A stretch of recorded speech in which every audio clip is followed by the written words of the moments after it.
So we'll go to Tim's book review first. Then I'm going to go over to the Reddit for a couple things. Let's give this a Get Your News On With Ron retweet. I have no idea what this is a book review for, but let's take a look. Oh, and this is from Wayne State University Press, which is, Wayne State is a really cool college in Detroit and in a really freaking cool neighborhood. In fact, when me and my girlfriend, I mentioned we're talking about potentially investing in property in Detroit, and we talked about, I was wondering what area Wayne State was in, because Wayne State is a really cool university, and there are some really cool bars in that area. And I know this because there's a really cool conference that actually, ironically enough, there's some weird karma going on today, guys. There's a conference called the Allied Media Conference that I'm pretty sure started today. It's in the middle of June every year, and it's in Detroit every year, and I'm pretty sure it's on Wayne State University's campus. At least that's where it was when I went. And it's been a couple years since I've been to it.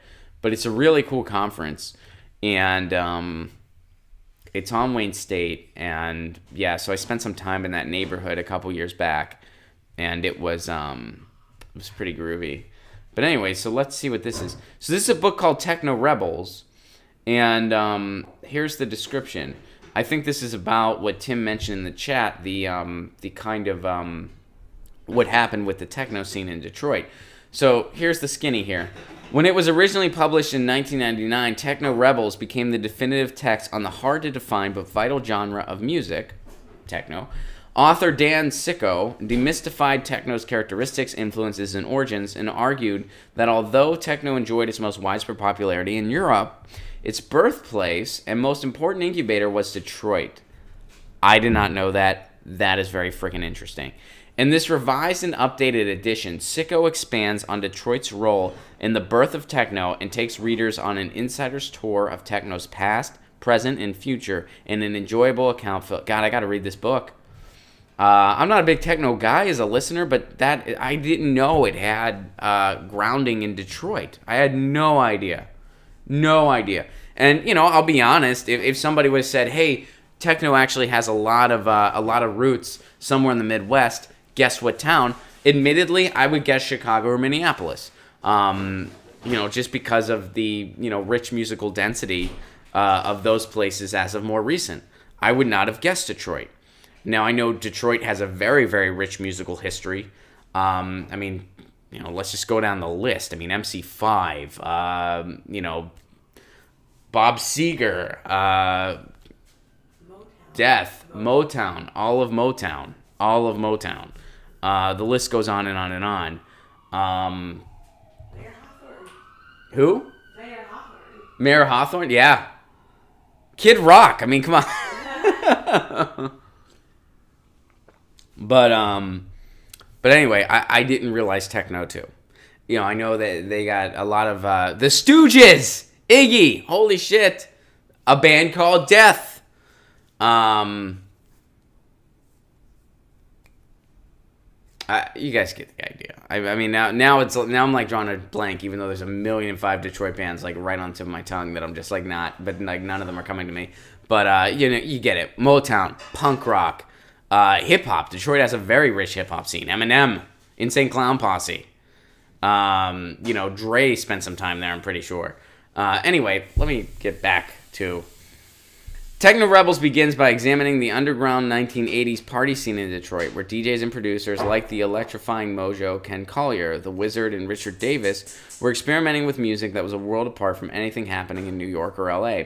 He details the early days of the Belleville Three, Juan Atkins, Derek May, and Kevin Saunderson, who created the Detroit techno sound and became famous abroad as the sound spreads to the UK and Europe.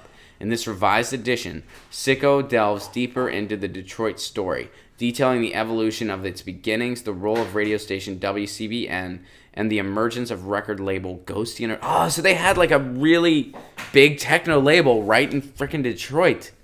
Sicko concludes by investigating how Detroit techno functions today after the contrived electronica boom of the late 90s.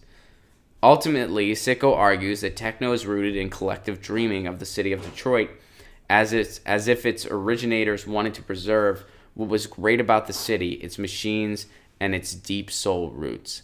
Techno Rebels gives a thorough picture of the music itself and the trailblazing musicians behind it, and is a must-read for all fans of techno, popular music, and contemporary. Yeah, I gotta read this book. Thank you, Tim. Techno Rebels, guys. Techno Rebels. Take note of it. I retweeted the book description.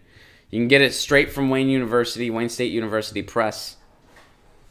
Or you could probably get it at a library, I'd imagine. And yeah, that's awesome. Hey guys, thanks for watching. That was a clip from Get Your News On with Ron, the world's first viewer-curated streaming news show. What does that mean? That means I log on to a stream and people tweet me articles over on Twitter at Ron Placone, or they use our Reddit subsection, which is just Get Your News On with Ron over on Reddit. And that's how we build the show. I'm seeing all these articles for the first time. We are literally getting our news on together. Follow me on Twitter at Ron Placone so you can participate. And this show streams live every Tuesday through Friday at 10 a.m. Pacific Standard Time. So please do tune in. If you want to support this show, you can do so over on patreon.com/Ron Placone, where for as low as $1 a month, you get access to exclusive podcasts every week, exclusive videos, free tickets to shows when I'm performing in your town, and more for as low as $1 a month. Please do consider it. Thank you so much for your support. This has been Get Your News On with Ron.